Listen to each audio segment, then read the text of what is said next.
ശബരിമല സ്വർണ്ണക്കടത്തുമായി ബന്ധപ്പെട്ട് കേരളത്തിൽ വിവാദം കത്തുകയാണ്. വിവിധ പ്രതിപക്ഷ പാർട്ടികൾ ഇപ്പോൾ തെരുവിലാണ്. കാരണം ഏറ്റവും പ്രധാനപ്പെട്ടത് ഇപ്പോൾ ലക്ഷക്കണക്കിന് രൂപയുടെ, കോടിക്കണക്കിന് രൂപയുടെ സ്വർണമാണ് ജമ്പായി മാറിയിരിക്കുന്നത്. അത് സർക്കാരിനും ദേവസ്വം ബോർഡിനും എതിരായി വഴി തിരിച്ചുവിടാനുള്ള പ്രക്ഷോഭങ്ങൾ നടക്കുന്നതിനിടയിലാണ് പുതിയ വാർത്ത പുറത്തു വരുന്നത്.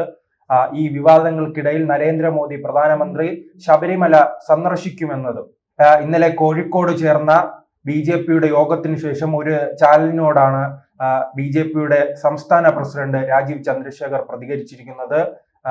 സ്വർണ്ണപ്പാളി വിവാദവുമായുള്ള ബന്ധപ്പെട്ട എല്ലാ വിഷയങ്ങളും പ്രധാനമന്ത്രി നരേന്ദ്രമോദിയെ ധരിപ്പിച്ചെന്നും വൈകാതെ തന്നെ അദ്ദേഹം ശബരിമലയിൽ എത്തുമെന്നുമാണ് രാജീവ് ചന്ദ്രശേഖർ പറഞ്ഞിരിക്കുന്നത്.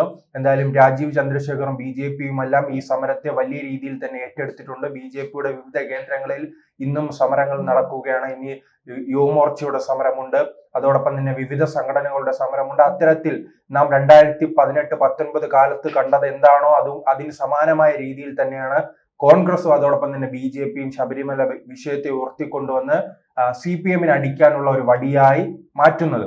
2019 ആ തെരഞ്ഞെടുപ്പ് കാലഘട്ടത്തിൽ നമുക്കറിയാം BJP ആയിരുന്നു വലിയ രീതിയിൽ സമരം ചെയ്തതെങ്കിൽ അത് മുതലാക്കിയത് കോൺഗ്രസ് ആണ്. ഇത്തവണ അത്തരത്തിൽ മുതലാക്കാൻ കോൺഗ്രസിന് കഴിയില്ലെന്ന ബോധ്യം ഉള്ളത് കൊണ്ടാണ് അവർ തെരുവിലിറങ്ങുന്നത്. അത് എന്തുകൊണ്ട് അങ്ങനെ സംഭവിക്കില്ലെന്ന് ചോദിക്കുമ്പോൾ അന്ന് 2018-ലെയും 2019-ലെയും സംഘടനാ സംവിധാനമല്ല നിലവിൽ BJPക്കുള്ളത്.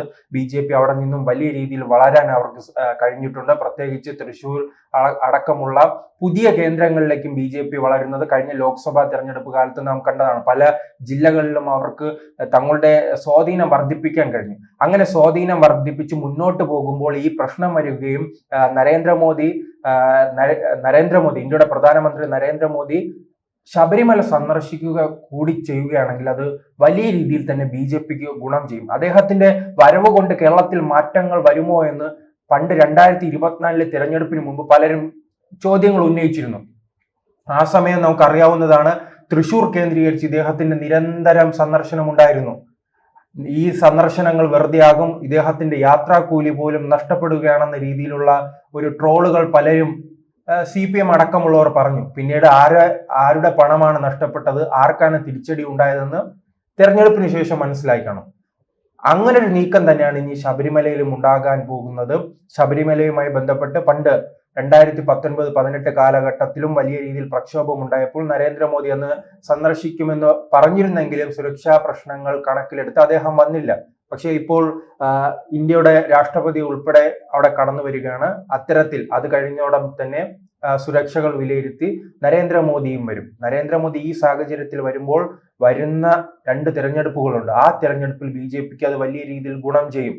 പ്രത്യേകിച്ച് തദ്ദേശ സ്വയംഭരണ സ്ഥാപനങ്ങളുടെ തെരഞ്ഞെടുപ്പിലും അതോടൊപ്പം തന്നെ നിയമസഭാ തെരഞ്ഞെടുപ്പിലും.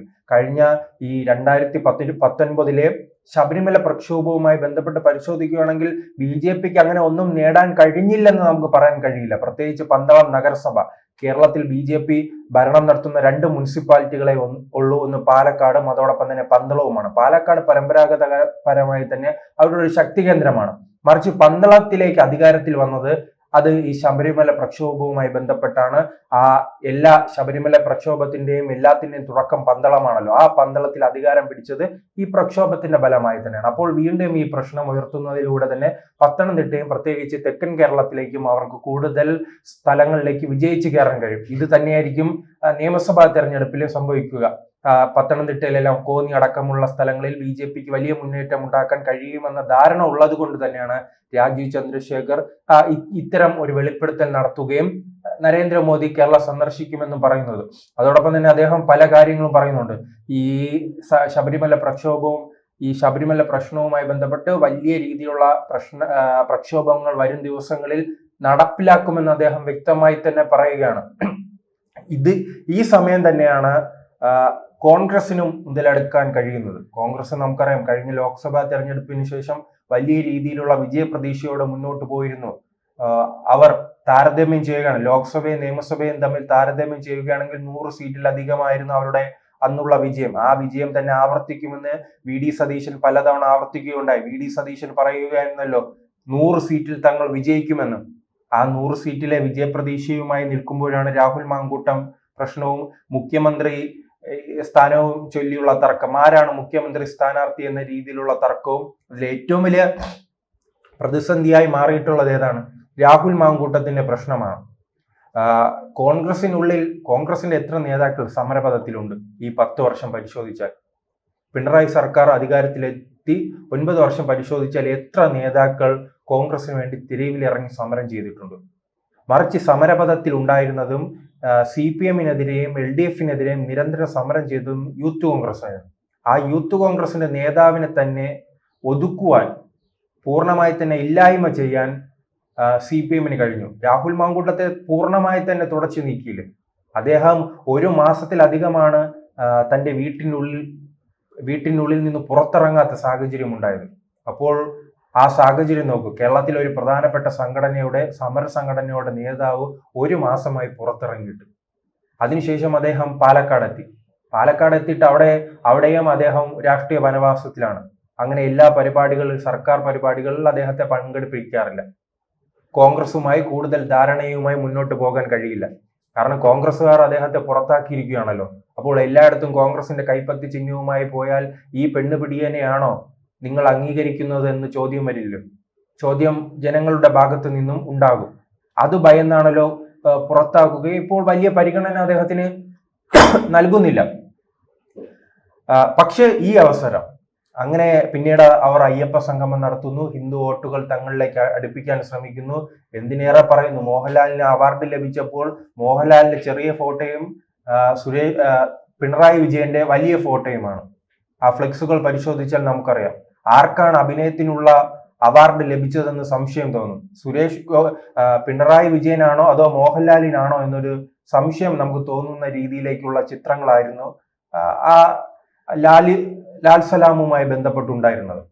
അങ്ങനെ ഓരോ പരിപാടികളിലൂടെയും അദ്ദേഹം തന്നെ ബ്രാൻഡ് ചെയ്ത് വരുന്ന നിയമസഭാ തെരഞ്ഞെടുപ്പിൽ 3ാമതും പിണറായി സർക്കാർ അധികാരത്തിൽ വരാനുള്ള എല്ലാ നീക്കങ്ങളും നടത്തിക്കൊണ്ടിരിക്കുമ്പോഴാണ് ഇടുത്തി പോലെ ഈ ശബരിമല വിവാദം പടരുന്നത്.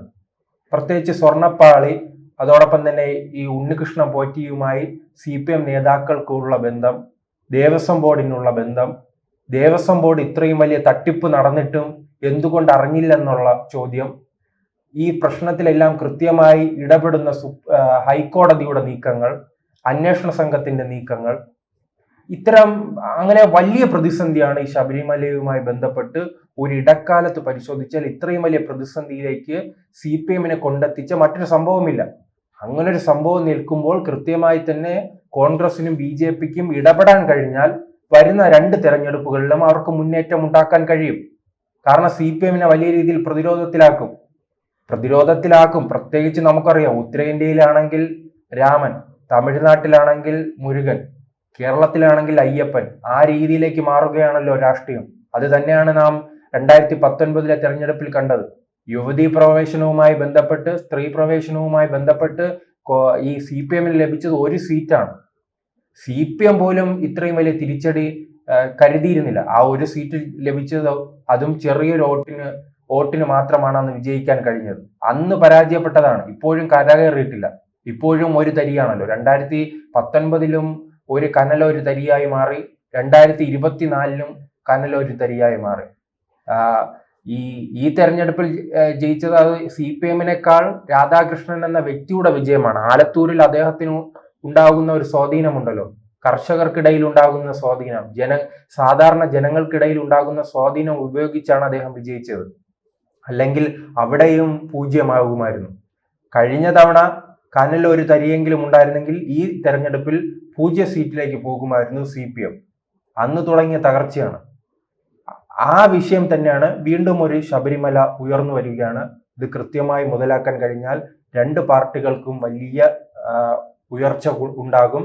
പ്രത്യേകിച്ച് നരേന്ദ്രമോദിയുടെ വരവോടുകൂടി തന്നെ BJPക്കും അയ്യപ്പ ഭക്തർക്കുമെല്ലാം വലിയ ഉണർവ് ഇതിലൂടെ ഉണ്ടാകാനുള്ള സാധ്യത കൂടുതലാണ്.